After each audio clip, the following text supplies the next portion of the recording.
Hola, buenas tardes, buenos días a quien nos vea desde otros lugares. Encantada de estar con vosotros. Bienvenida, Vale, Mónica. Nada, es un gracias. placer tenerte aquí con nosotros en esta sesión en directo.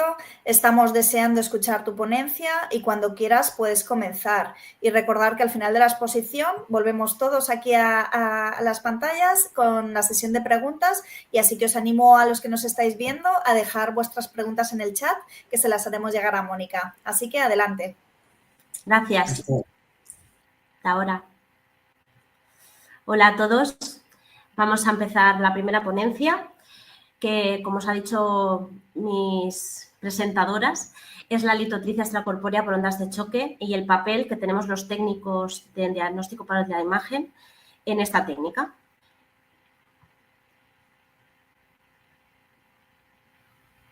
Hablaremos un poquito de lo que es la urolitiasis, las causas, los síntomas, luego también qué exámenes podemos hacer para poder detectarla y también del tratamiento de la misma.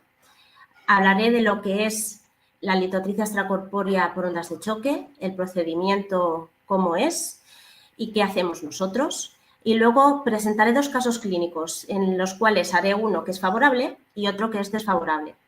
Luego, en conclusiones, hablaré de las ventajas e inconvenientes que tiene esta técnica y luego la compararé con la US, que es la ureteronoscopia retora. Vamos a mirar. Perdón. La urolitiasis es un término médico que es la formación de cálculos o piedras en cualquier parte del sistema urinario, ya sea pues, riñones, uréteres, vejiga o uretra. Esta urolitiasis es una enfermedad crónica que tiene una tasa de prevalencia y recurrencia que cada vez es más mayor, ocasionando una gran repercusión socioeconómica. Es la tercera enfermedad urológica más común después de la infección urinaria y la enfermedad prostática. Dependiendo de dónde esté ubicada esta piedra, se le va a llamar de una manera diferente, ya sea que esté en los riñones, en los uréteres, en la vejiga o en la uretra. Aquí os marco cómo se llama cada una de ellas. Ahora pasaremos a hablar de las causas y de los síntomas más comunes. Las causas tenemos una persona que no bebe mucha agua al día o que solamente se dedica a beber refrescos y no bebe agua, puede tener más riesgo a que tenga una litiasis.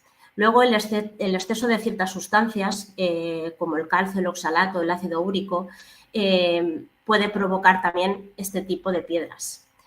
Luego, tener muchas infecciones de forma recurrente, infecciones urinarias, también puede provocarlas y a su vez también enfermedades metabólicas.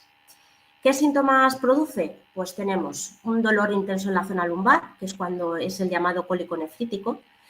Esto a veces puede llegar a pensar en el tema de urgencias, que puede ser un dolor lumbar cuando realmente es un cólico nefrítico. Luego, una urgencia o dolor al orinar. También puede presentar sangre en orina, que es lo llamado hematuria, o incluso que tenga y presente náuseas y vómitos. Vale. ¿Por qué se forma? Se forma principalmente por la acumulación de sales minerales en la orina, ¿vale? Y estos cálculos se desarrollan cuando estas sustancias se cristalizan y se agrupan formando unas masas bastante sólidas. ¿Qué factores favorecen esto? Pues la deshidratación, como ya he dicho, que es la falta de beber agua, la concentración de ciertos minerales en orina, el tener una dieta con mucha sal y mucha proteína, que por ejemplo la gente que se dedica al gimnasio, que bebe muchos batidos de proteína y tiene un exceso de consumo de proteína, pues también puede provocar esto, ¿vale? Y luego ya pues unas condiciones médicas subyacentes o factores genéticos, entre otros. Y como ya he dicho, pues que la falta de líquidos en el cuerpo provoca una condición bastante alta en provocar esta urolitiasis. En el cuadro que veis, donde pone factores de riesgo, os marco un poco la edad donde suele ocasionarse más, que es entre 30 y 50, que se da más en hombres, en personas también obesas, que esto también está muy ligado a la dieta de la persona. Luego en climas cálidos, porque donde hace más calor pues hay más deshidratación, entonces todo esto lo provoca. Y luego, pues bueno, aquí os hablo un poco de la baja ingesta hídrica, dieta alta en proteínas, rica en calcio y sodio. Y luego también hay ciertos medicamentos que también lo pueden provocar. ¿Qué pruebas se realizan para detectar esta urolitiasis? Pues empezaremos con lo básico, que son los análisis tanto de orina como de sangre. Con la orina lo que vamos a valorar es si hay presencia de sangre o hay cristales. Luego, en los análisis de sangre vamos a valorar niveles, el filtrado del riñón y demás. Y luego, si ya hay una piedra en sí, podemos analizar la composición que tiene, porque la composición del cálculo es muy importante para decidir luego el tratamiento.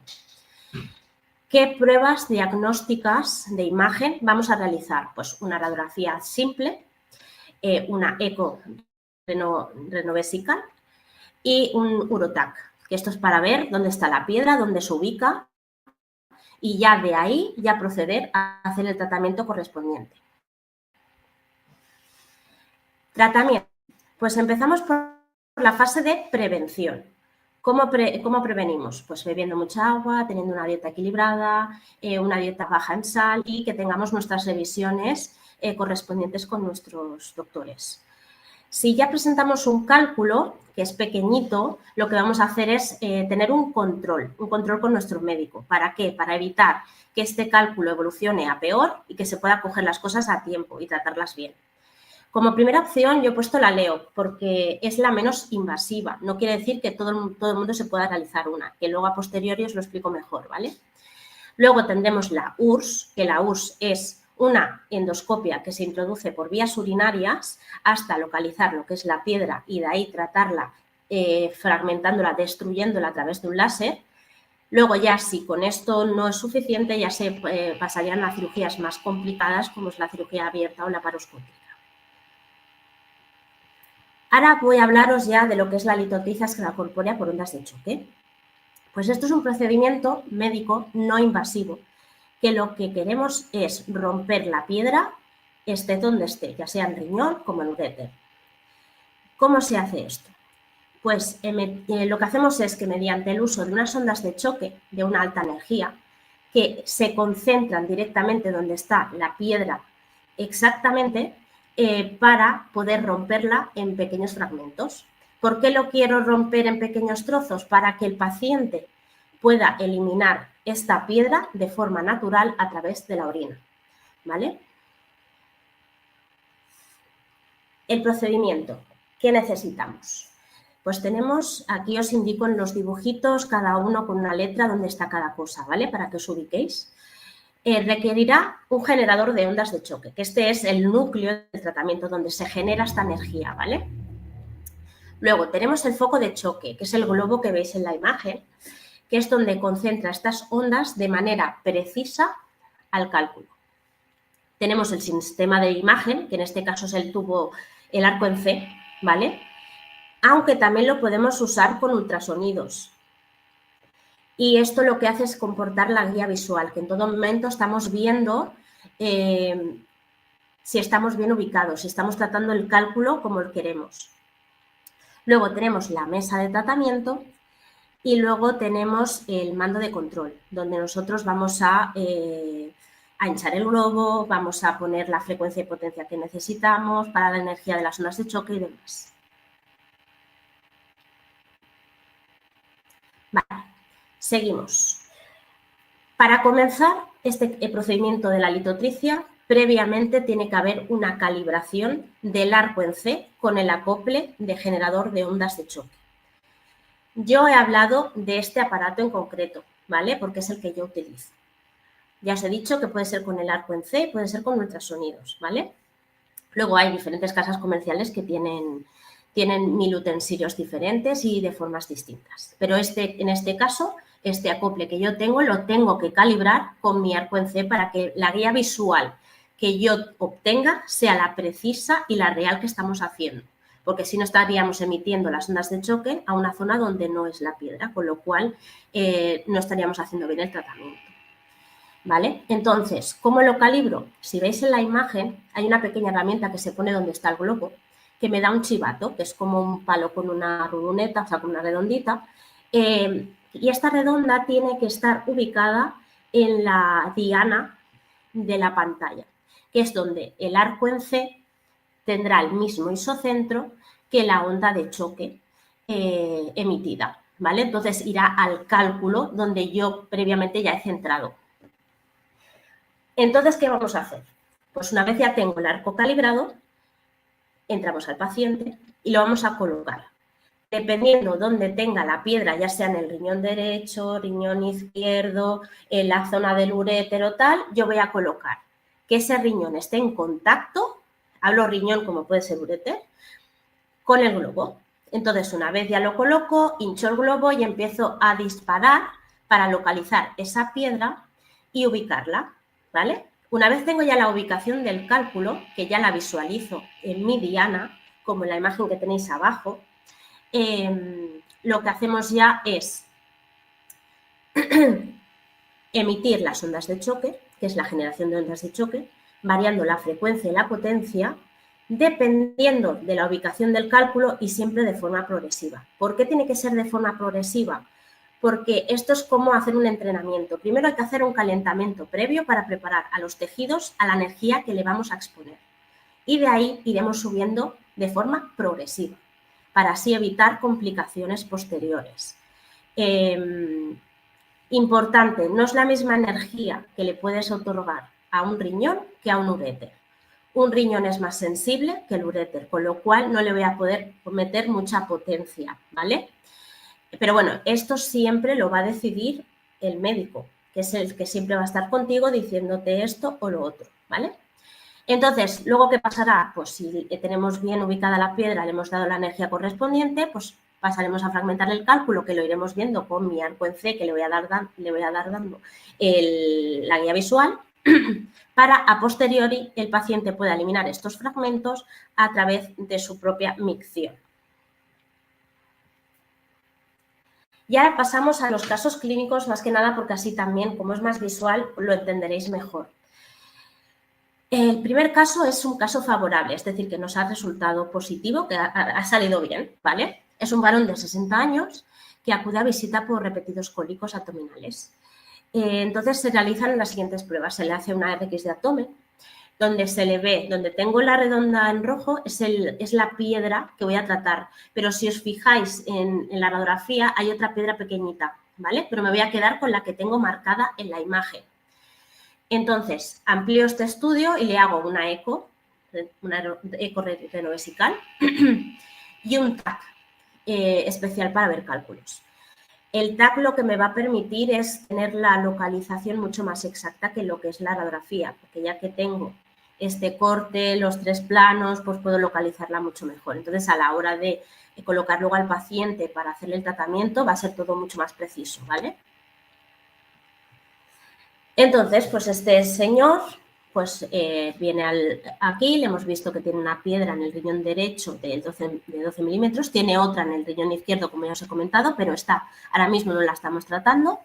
Y se le habla al paciente y se decide, junto con el equipo médico, que se le va a realizar una litotricia extracorpórea por ondas de choque.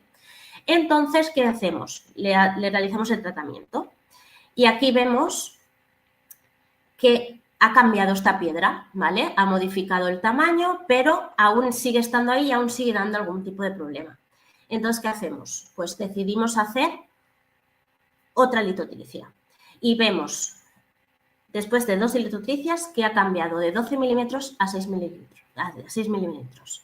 Entonces, hemos visto que está siendo eficaz. Aquí vemos la evolución de la piedra, ¿vale? Donde claramente se ha visto que ha ido disminuyendo de tamaño. Entonces, decidimos hacer una tercera. Y el paciente ya lo tengo en la mesa para hacerle la litotricia y las imágenes de abajo es lo que vemos, ¿vale? Hemos localizado el cálculo en el primer dibujo. Vemos en el segundo que ya empieza a modificarse un poco la morfología de la piedra. En el tercero ya vemos que la piedra se alarga, con lo cual está siendo efectivo el tratamiento. Y en el último ya vemos que se ha fragmentado, con lo cual la litotricia ha dado un buen resultado en este caso. Ahora, en cambio, vamos a ir a uno desfavorable, que es una mujer de 66 años que en el riñón izquierdo pues tiene una piedra de 9,8 milímetros. Entonces, acude a urgencias, que es la inicial, con este tamaño, se le hace la primera litotricia y después del control vemos que sí, que ha cambiado un poco, pero muy poco. Y la señora dice, mira, ya me he hecho esto y no me quiero hacer más. Ya me he hecho una LEO, me he hecho una segunda y dice, ya me hacen una USS mejor, que es más precisa y así ya matamos la piedra de un tiro y ya está. Entonces, al final se decide hacer una USS. Y aquí os hablo un poco de las ventajas y desventajas, ¿vale? Las ventajas de la litotricia es que es una técnica que no es invasiva. En ningún momento estamos introduciendo nada por vías urinarias y no estamos haciendo un láser interno en ellas, ¿vale? Porque casi todas cuando se operan de URSS, al tirar láser dentro de las vías urinarias, puedes provocar una pequeña heridita. Entonces, lo que le vamos a tener que poner al paciente a posteriori es un doble J, que es un catéter, para ayudar a que la vía sea permeable, ¿vale? Y no se estenoce el uréter ni demás, ¿vale? Entonces, esto ya te lo evitas. Es menos dolorosa porque el posoperatorio no tiene que estar con suelos de lavado, bueno, es menos costoso lo que es el posoperatorio. Baja mortalidad porque es lo que digo, no es tan invasivo y es una opción buena para cálculos pequeños o medianos. En cambio, las desventajas que tenemos es que la litotricia está muy limitada para un tipo de cálculo. Entonces, no todo el mundo puede optar por esto. Por eso el médico tiene que hacer un estudio previo para saber cuál es el mejor tratamiento para el paciente. Tiene que ser sesiones múltiples. La litotricia no basta solamente con una vez, se tiene que repetir varias veces porque así podemos fragmentar la piedra de forma efectiva. Con solamente una sesión es insuficiente, ¿vale? Y luego, no es adecuada para todos los pacientes porque hay pacientes que son pues, más obesos, con lo cual el penetrar más masa hace que esa energía no sea tan efectiva como un paciente más delgadito. Entonces, todo esto hay que tenerlo en cuenta. Y luego, riesgo de fragmentos residuales. ¿Por qué? Porque tú has fragmentado la piedra, pero ahora él lo tiene que expulsar. Con lo cual, toda piedra que tenga que expulsar a veces puede llegar a dar un pequeño cólico, un pequeño dolor, que ese paciente vuelva a urgencias porque lo que está haciendo es expulsar la piedra. Con lo cual, esto sí que puede pasar, ¿vale? Es bastante frecuente. Vamos ya finalizando con las conclusiones donde yo he comparado lo que es la litotricia extracorpórea con la URSS, ¿vale? La litotricia es para cálculo pequeño, cosa que la URSS es para cálculos más grandes o una densidad específica. Depende de la ubicación, pues ya se va a decidir una técnica u otra. Luego, la litotricia es menos invasiva, cosa que la URSS es mucho más. Pero en cambio la URSS es mucho más precisa para la eliminación, ya que como entra por vías urinarias, detecta dónde está la piedra y ahí es donde la destruye, entonces es mucho más efectiva. Luego, la litotricia es un procedimiento no quirúrgico, es menos costoso, se utiliza menos material, ¿vale? Y entonces, ¿qué pasa? Que la litotricia se puede realizar en una consulta que esté habilitada para hacer litotricia. No hace falta que sea en quirófano. Yo siempre la he hecho en quirófano, pero se puede hacer en un consultorio que esté habilitado, que no hay ningún problema, porque no es una técnica estéril, porque en ningún momento estás abriendo al paciente ni estás introduciendo nada por ningún orificio que pueda llegar a provocar una infección, ¿vale? Luego, depende de la naturaleza de los cálculos. Hay cálculos que son muy densos y que lo que es la energía que emite la onda de choque no es suficiente para fragmentarla. Entonces, sí o sí se va a tener que hacer una USS, ¿vale? Luego, el posoperatorio es mucho mejor en la litotricia que en la USS, ¿vale? Eso es indiscutible. Y para decidir este tratamiento, pues es fundamental que la decisión se tome después de una evaluación exhaustiva por parte del equipo médico, considerando la situación única de cada paciente y los factores clínicos relevantes. Es decir, siempre el médico va a estar detrás para decidir qué técnica hacer al paciente para que le vaya mejor a él, ¿vale? O sea que siempre vamos a estar respaldados por el doctor para la hora de hacer esta técnica. Bueno, aquí os dejo un poco bibliografía y sobre todo daros pues, las gracias por aguantarme, aunque me he trabado un poco al principio, pero bueno, muchas gracias a todos por escucharme. Y ahora pues atenta a vuestras preguntas. Pues muchísimas gracias, Mónica. Antes no os he comentado que Mónica es técnico en imagen para el diagnóstico desde el año 2010 y que actualmente forma parte del equipo del Hospital Clínic de Barcelona. Tiene una trayectoria larga en sanidad porque ha llegado a trabajar también como técnico de cuidados auxiliares de enfermería y ahora posteriormente en radiología. Muchísimas gracias, Mónica, porque has hecho una exposición muy clara y muy detallada sobre la litotricia extracorpórea por ondas y el papel importante que tiene el técnico de radiología en este procedimiento. Sin duda, has aportado información muy valiosa para entender mejor esta técnica y su aplicación en la práctica diaria. Ahora vamos a dar paso a las preguntas que nos hagan por chat. Mientras salen algunas de las preguntas, yo sí que quería preguntarte.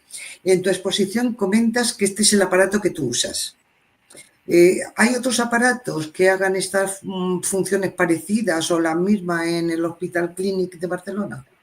Vale, te comento. El generador de ondas es un acople que se vincula al tubo a través de la calibración, como os he comentado.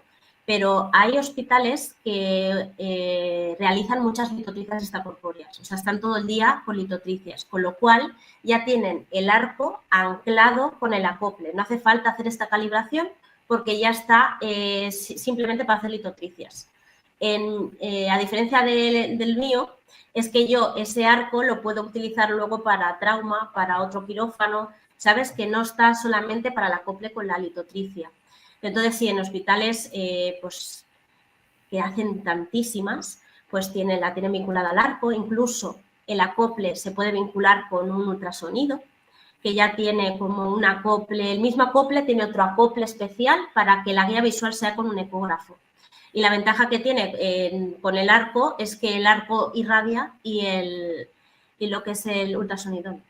Pero bueno, cada hospital, dependiendo de la faena que tenga, la cantidad de intervenciones, la necesidad que tenga, pues lo tiene más o menos. Igualmente, cada casa comercial, seguro que hay mil para hacer este tipo de intervenciones. Muchísimas gracias, Mónica. Ha sido muy interesante poder conocer con detalle cómo los técnicos participáis en este procedimiento y la importancia de vuestra labor, ¿no?, dentro del equipo sanitario. Además, nos ha ayudado a comprender más la técnica y todo lo que conlleva el realizar en este caso una litotricia, ¿no? Porque habitualmente vienen los pacientes también asustados y te preguntan, ¿me van a hacer esto? ¿Duele? ¿No duele? ¿Cómo es? Y al final nosotros estamos muy limitados y dices las enfermeras, ¿no? Y dices, bueno, pues te van a poner unas ondas de choque, te rompen la piedra, pero muchas veces no sabemos realmente cómo es. Así que te lo agradezco muchísimo. Yo tenía varias preguntas también que hacerte. ¿Cuáles son esos cuidados que recomendáis después de hacer una litotricia extracorpórea? ¿Y cuáles son los signos de alarma ante los que tendríamos que estar atentos de decir al paciente, mira, si ocurre eso, debes acudir al médico? Mira, te explico. La primera parte, no es dolorosa para el paciente porque durante la intervención el paciente está dormido, ya sea por sedación o por anestesia. ¿Qué pasa? Que por sedación muchas veces los pacientes tienen una respiración abdominal y esto lo que provoca es mucho movimiento. Lo que sucede es que yo, que he centrado en la diana el cálculo, cuando me hace una respiración tan brutal con el abdomen, pierdo la piedra del sitio. Entonces tengo que estar calibrando cada 2x3. Entonces muchas veces se opta por hacer anestesia. Entonces si ya tengo una respiración mucho más pausada, que ya tengo un anestesista que lo está controlando y el paciente no se entera de nada. O sea que no hay ningún problema por eso porque no va a notar dolor. Cuando ya hemos terminado ya la lito, que ya hemos despertado al paciente, siempre cuando retiramos el globo vamos a mirar la zona donde el globo ha estado en contacto para emitir estas ondas de choque. Entonces, lo que sí que puede haber a nivel visual, ya nada más haber realizado la técnica, es que esté la piel un poco enrojecida, que es por el calor también que genera, y que a veces puede tener alguna pequeña petequia. que no hay que darle mayor importancia porque eso simplemente en los días posteriores se vigila, que no vaya la cosa peor, pero no tiene por qué pasar nada. Sí que es verdad, cuando yo digo de que hay que utilizar la frecuencia y la potencia dependiendo de la ubicación, adaptándose al paciente y demás, y de forma progresiva, es para evitar dar una concentración de energía a los tejidos adyacentes que donde puede provocar alguna hemorragia interna de los capilares, ¿vale? Es por ello que la calibración tiene que ser exacta.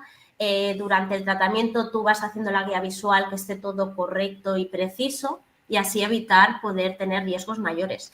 Y luego el tema de los cólicos a posteriori, que es porque, como has fragmentado el cálculo, cuando intentas eliminar, que alguna vez se queda un poco atascada ese fragmento y puede dar el dolorcito, ¿vale? Entonces ya se le dice al paciente pues que en ese caso pues acuda a urgencias y se le evalúa y ya pues se le trataría, pero que es algo dentro de lo normal, porque es el proceso.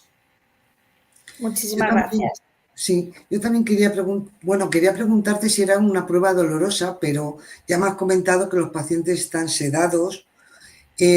Después de la prueba pasan a un sitio, a un despertar, a un centro, a una reanimación hasta que...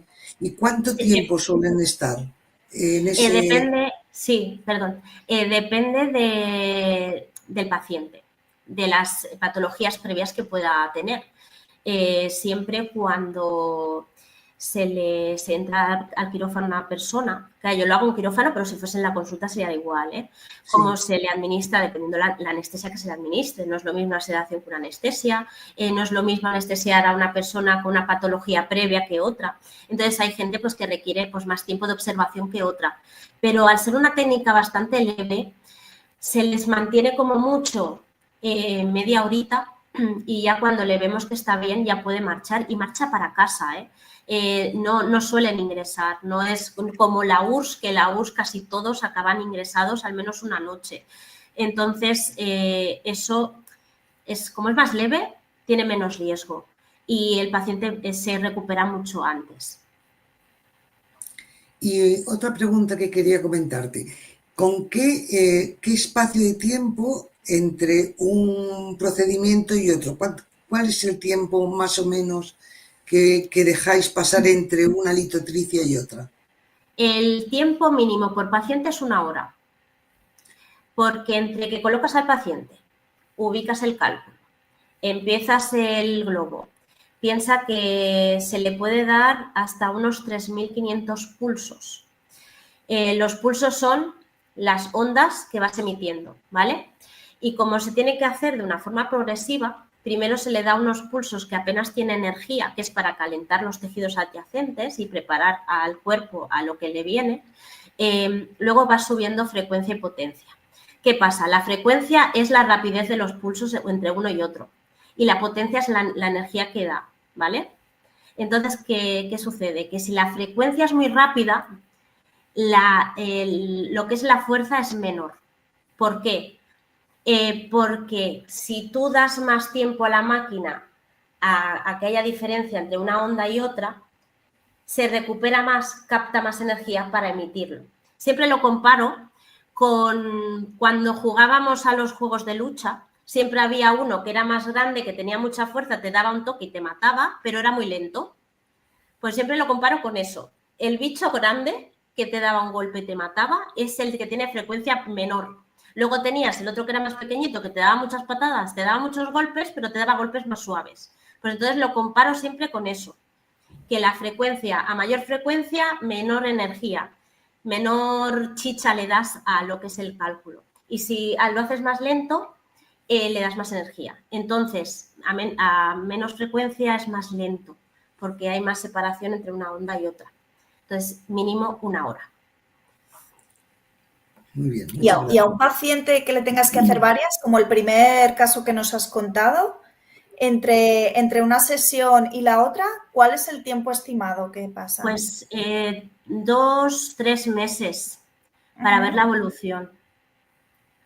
También te digo que es dependiendo el caso, porque, claro, también el paciente decide si se quiere repetir la intervención o prefiere cambiar a una US. Siempre el médico le dice, tenemos esta opción y esta otra, tú decides cuál quieres más. Y hay gente que es muy pro litotripsia extracorpórea porque se ahorra el ponerle un catéter después, que luego a veces también genera problemas, y dice, mira, pues si con la litotripsia ya la machaco, pues me quedo con la que es más suave. Y gente que no, que dice, no, mira, prefiero, ya que estoy en quirófano, me la sacáis ya y se acabó. Porque la US es como más precisa, así siempre se acaba sacando la piedra. Entonces, ¿Y es hay un poco... techo? ¿Hay techo de número de litotricias que puedas hacer a un paciente para un mismo cálculo? Para un mismo... Sí, a ver, aquí nosotros máximos hemos hecho 3 por paciente, ¿eh? Pero también por disponibilidad, por la lista de espera que tenemos, bueno, etc., porque hay muchos factores que tener en cuenta. Pero se pueden llegar a hacer 5 y demás, ¿eh? O sea, sí que es verdad que nos vinieron a hacer formación desde un hospital en Andalucía. Ellos son de estar todo el día haciendo litotricias y como ellos lo tienen tan por la mano, nos lo explicaron súper bien cuando vinieron en su momento. Y ellos hacían muchísimas al día y se repetía muchas veces, porque como se necesitan sesiones múltiples, sí o sí, claro, si quieres esta técnica la tienes que repetir para que sea eficaz. Pues muchísimas gracias, Mónica. Mira, tenemos una pregunta. Silvana nos dice, me ha llamado la atención que una de las causas sea la ingesta elevada de proteínas. Hoy en día parece que todo el mundo está obsesionado con ingerir más y más proteínas. ¿Sabes si han aumentado los casos? Aumentado los casos. Es que esa es una enfermedad muy común desde hace mucho tiempo, porque el cuerpo, quieras que no, cada uno es más propenso que otro. Y con la edad todos nos vamos calcificando, ya sea por un lado como por el otro. O sea, cuando hacemos una placa de tórax a un paciente que tiene 94 años, casi siempre vemos calcificados todos los vasos sanguíneos. Entonces, imagínate el tema renal que está filtrando todo el líquido del cuerpo y ya si no le otorgas agua suficiente, abundante, ya es malo. Y luego, si ya encima tienes una dieta que no es equilibrada, que ya estás nada más que dándole siempre lo mismo, pues el cuerpo se acaba como saturando. Y tanto la sal como la proteína genera muchos elementos residuales, que es lo que provoca las piedras en los riñones. A más, también te digo, no es lo mismo la dieta que se seguía antiguamente con lo que comemos hoy en día, que a veces te compras el pollo y tiene de pollo lo que viene siendo un 10%. Entonces, claro, ya dices tú, es que solo como proteína. Digo, ya no, pues no, mírate, tienes proteína, tienes no sé qué, tienes no sé cuánto. Por eso que seguramente habrán aumentado a consecuencia de la alimentación actual, porque también se ha puesto muy de moda los refrescos, las bebidas energéticas, que esto antes no había. Entonces, sí o sí tienen que aumentar. Y que sí, que hay que beber mucha agua. Y agua de la buena y dejarse de refrescos. Mira, mi tocaya Marian Rivas nos dice que está de acuerdo con Silvana y que dietistas y endocrinos insisten en aumentar el consumo de proteínas. ¿Esto influiría en el aumento de los cálculos? Sí, influye, pero a su vez, si es que tiene que haber equilibrio.